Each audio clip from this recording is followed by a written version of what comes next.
Record. Aloha, you're listening to the Traveller's Ukulele Gig Guide podcast, and I'm your host, Shirley Ann. Today, it's absolutely my joy to travel over the ditch back to the homeland, to New Zealand. And in fact, we're going to Northland, which is very close to where I started life. Anyway, I would love to introduce to you a wonderful ukulele player, or is it ukulele player, from New Zealand. Her name is Dianne Morgan. Join me now as we have a conversation with her. Morena, good morning, Dianne. How are you? Good morning. Lovely to talk to you. Thank you very much. You know what?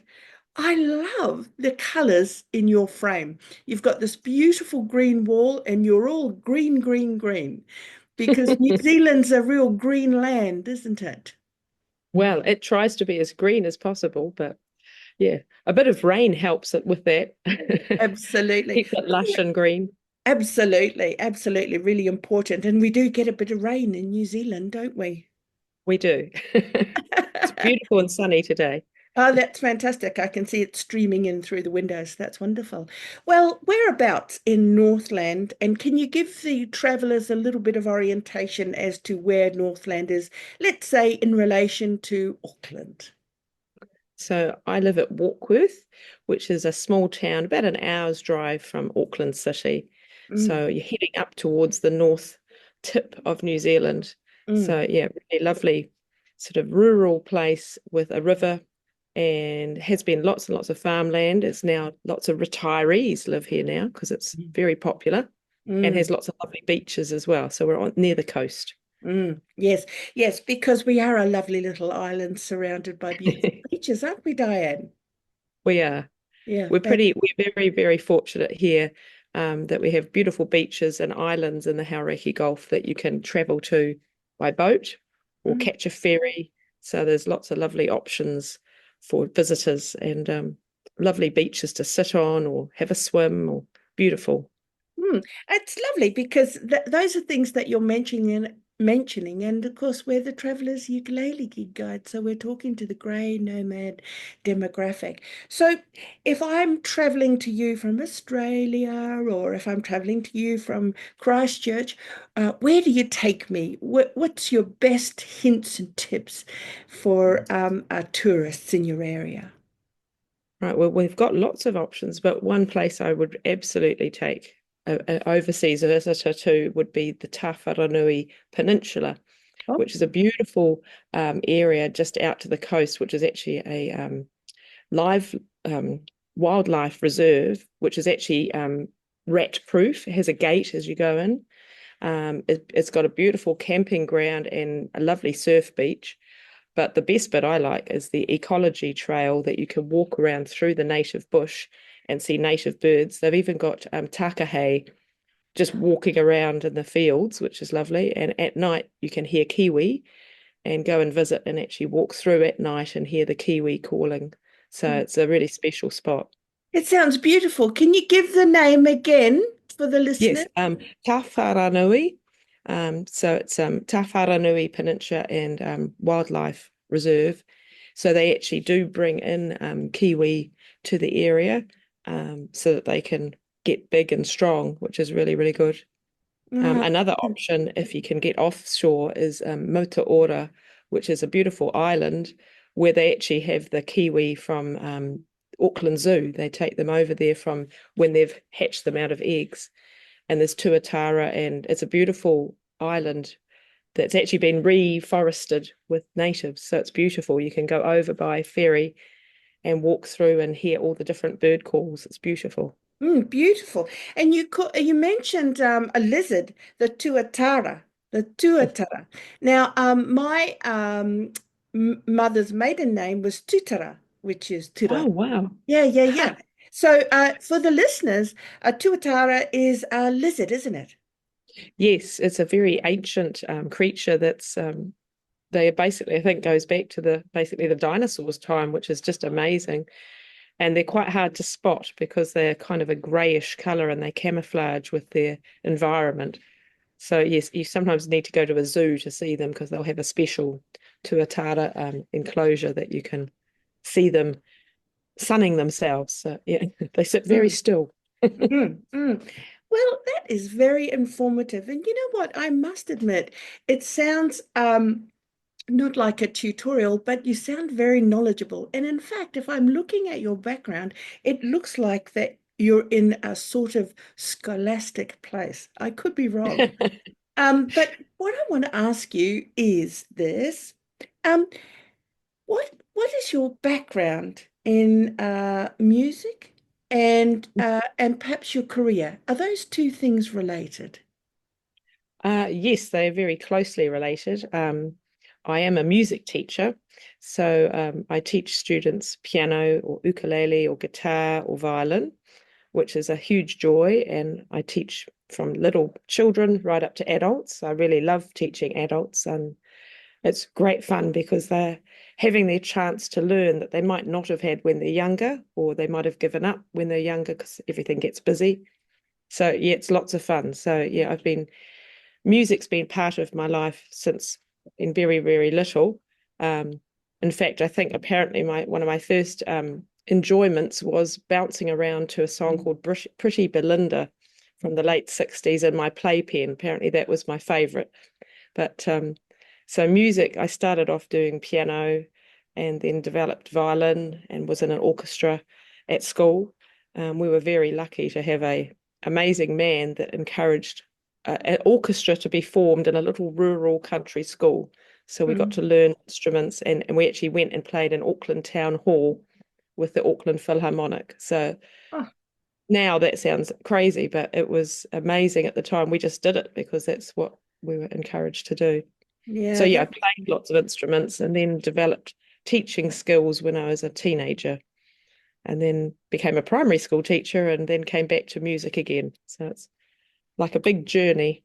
Yeah, fantastic. But one that's down a corridor, and certainly there's little arms coming off, little rooms where you deviate and go and explore different things. But definitely the root of where you are at the moment comes from your skill development professionally and also your love of music. Now, you do speak about your love of music, and here we are at this end of your career, and you speak about ukulele. Um, what is your experience with ukulele? How did you find it? Was it in the school curriculum at rural schools? Oh, that's a good question. They had recorder at school, which was a sort of New Zealand thing. And, yeah, not the greatest, but my mother had bought me an ukulele. So they had ukulele classes. So I fabulous. This is great. Rocked up with my ukulele. And they said, well, that's really, really nice, Diane, but we can't tune it. Can you take it home and try something else? Mm. So at about age 6 or 7, I did pick up a ukulele, but unfortunately, due to the instruments problems, I didn't learn it. So I ended up on doing violin instead. So then, which is hilarious, 40 years on, a friend of mine who's a lovely guy that writes beautiful songs about the Warkworth area, Trevor, he said, should play the ukulele. And I said, oh, should I? Okay. And so I picked up an ukulele at age sort of 30, late 30s, and I sort of started to play it. And I thought, well, this is good, but I don't understand what's this and what's that. So I had to go to some classes, as you do, and met another wonderful person called Avon Hanson Beadle and had classes with her. Hmm. And then what came from that was that I discovered all these people are singing. It's so lovely. They're singing. Hmm. Why am I not singing? So the ukulele helped develop the singing as well as develop the skills on the ukulele with classes with other people having fun with the ukulele and singing. It was wonderful. Beautiful. It sort of opened up a whole different world, didn't it? Absolutely. It And made me think, why have I not been singing? Because at school I did some, and then you get busy with children and family and think, well, there's such a joy in singing and playing an instrument. Why am I not doing this? So it was yeah, a revelation. oh, well, that's fantastic. Okay, well, let's jump forward a few years to now. So, can you tell us where you're at with your ukulele journey at the moment? Well, with taking classes, I learnt a lot and I thought, well, this is a great instrument. I love playing the ukulele. It's so much easier than piano, where you sort of got your back to the people. Ukulele, you can really engage and it's wonderful. And I thought, well, I think we need some classes in Warkworth. So I found a little hall and made a booking and thought I'll encourage local people. It was next to a rest home complex. And I thought, well, that will encourage them to come along. So yeah, I started up classes in 2016 and I'd actually finished teaching at the primary school and thought I'll have a year off, see if I can make this work. So yeah, set up the classes and really didn't look back. It's like there's no way I was going back to full-time school. I'd rather teach music. It was fantastic. So yeah, so 2016 set up classes. So this is our 10th year of Jade River Ukes, which are my ukulele, guitar, piano, violin classes.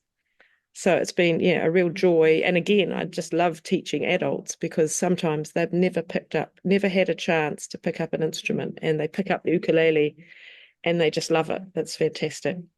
Beautiful. First of all, can I congratulate you? 10 years since you just backed yourself and thought, Yeah, we need this in Warkworth. absolutely. Now, 10 years later, we're still here doing it, loving Yeah, it, singing, and the community's with you. Is that right? absolutely. Fantastic. So people come along, they join Jade River Ukes. Is Jade River some place in Warkworth? Oh, that's a good question. The Maharangi River, which goes all the way from the sea up to Warkworth, is well, it was the main way of transport 100 and so years ago because the roads were fairly shocking.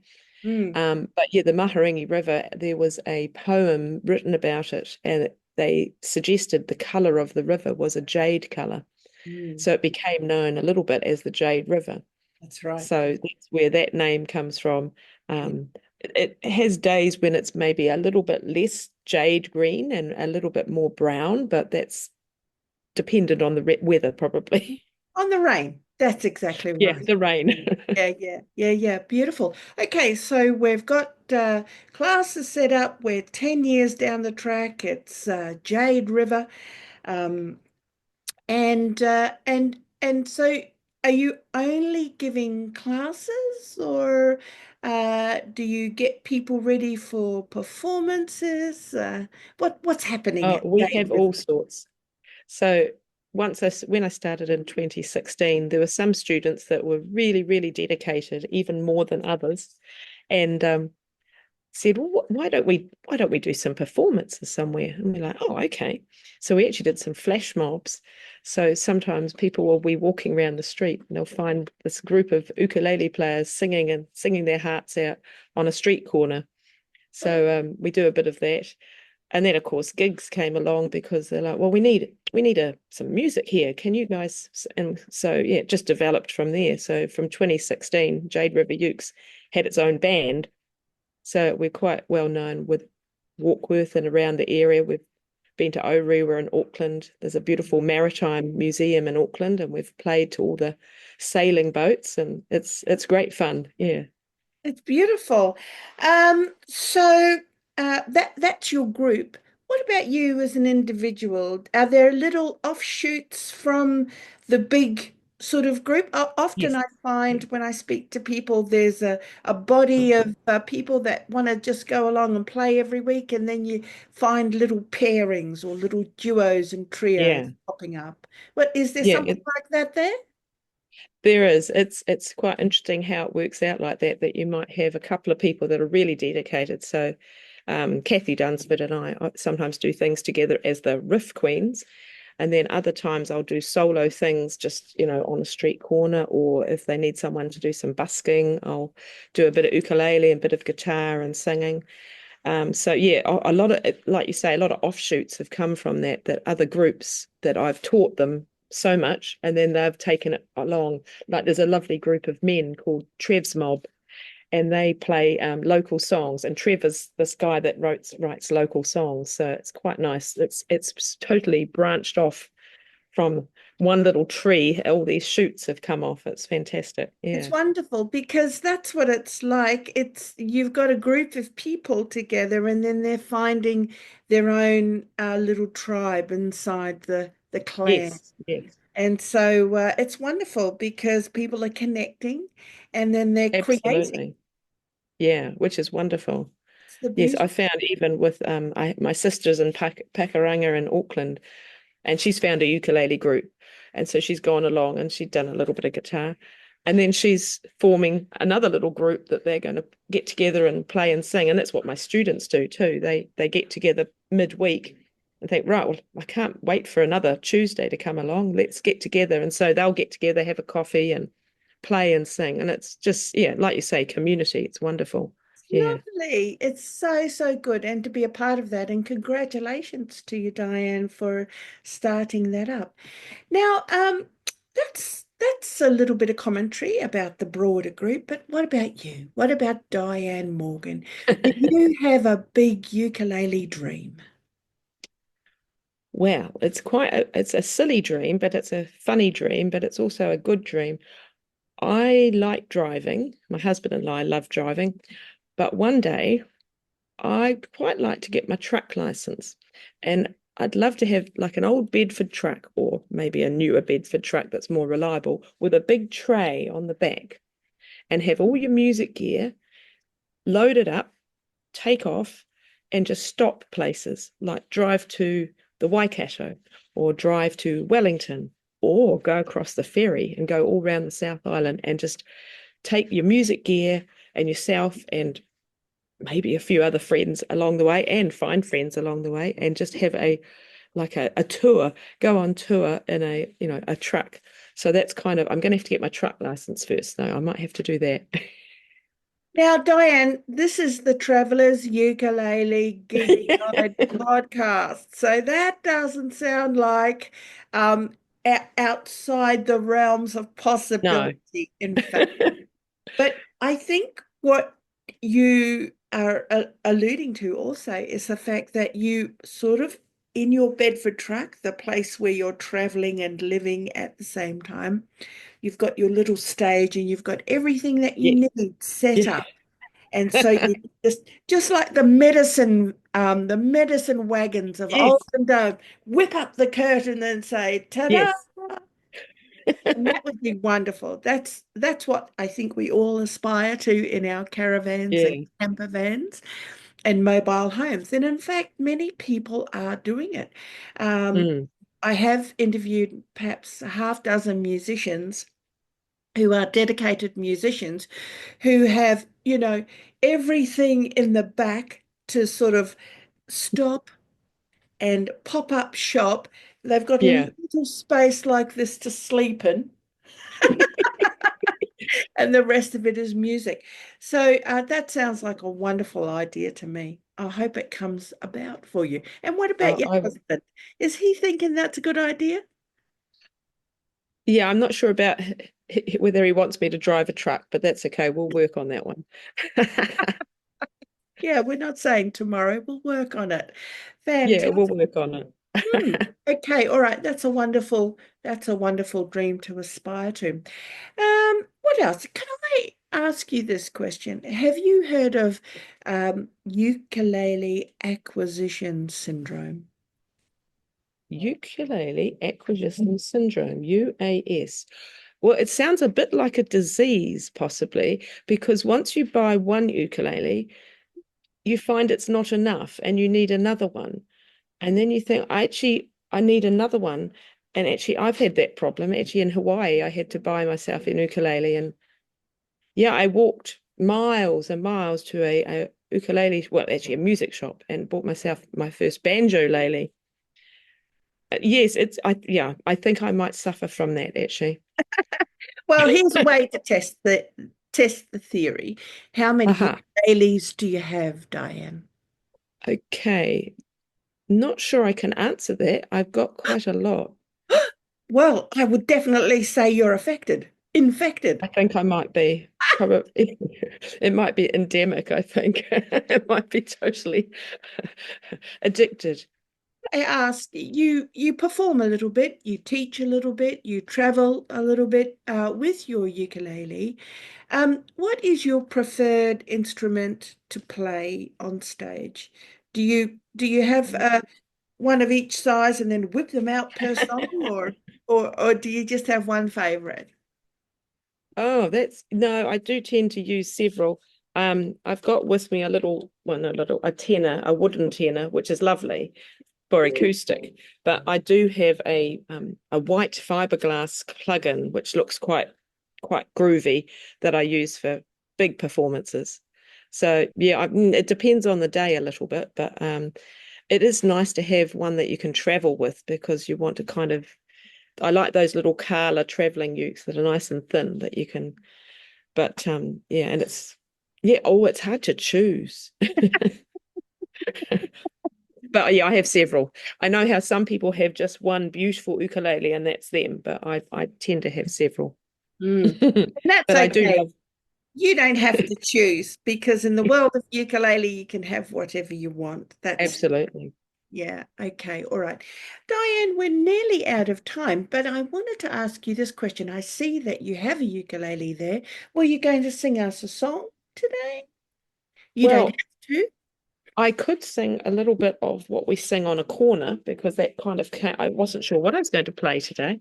Yes, Um, um, um,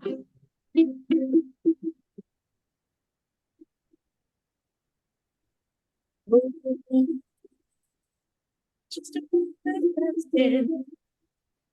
Diane once again.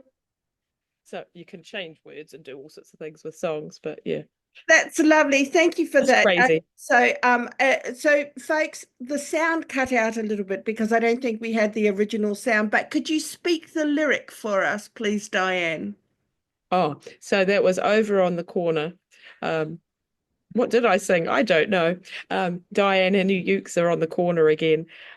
I just changed the words of down on the corner from Credence Clearwater Revival.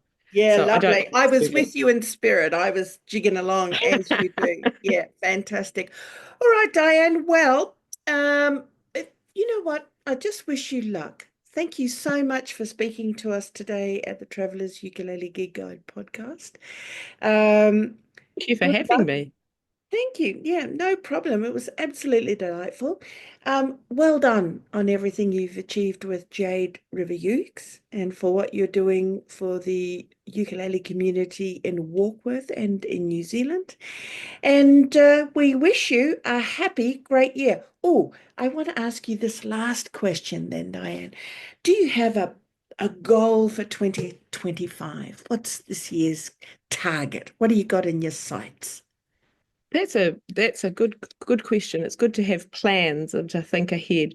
Um, we do quite a lot of gigs, so sometimes you're trying to find new festivals or new events that you can be part of. So, for instance, there's lots of A&P shows, which are country shows. So I'm trying to put my feelers out to maybe add on something else because we play at markets, we play at the Puhoi market, the Matakana, but just trying to put my feelers out so we can add a different market to that sort of repertoire of where we go. So that's sort of my goal to find another spot. So yeah, we play lots of different ones, but it's nice. I've just heard there's a Mairangi Bay, which is on the north shore of Auckland, there's a festival. So I'm going to try and reach out to them and see if we can get some Jade River Ukes magic happening there too. Oh, it's wonderful. Good luck. Keep us posted. It'd Yes, be yes. lovely to, wish you good success. I hope you get it done. All right, Dianne. Well, thank you for taking time out to talk with us. I've Yeah, thoroughly enjoyed it. I And did. Thank you so much. So much fun. great. It's easy, isn't it? We should do it again sometime. Well, Absolutely, we must. okay. All right. Aroha nui. Thank you so much. Yes. And aloha, Dianne. Kia ora.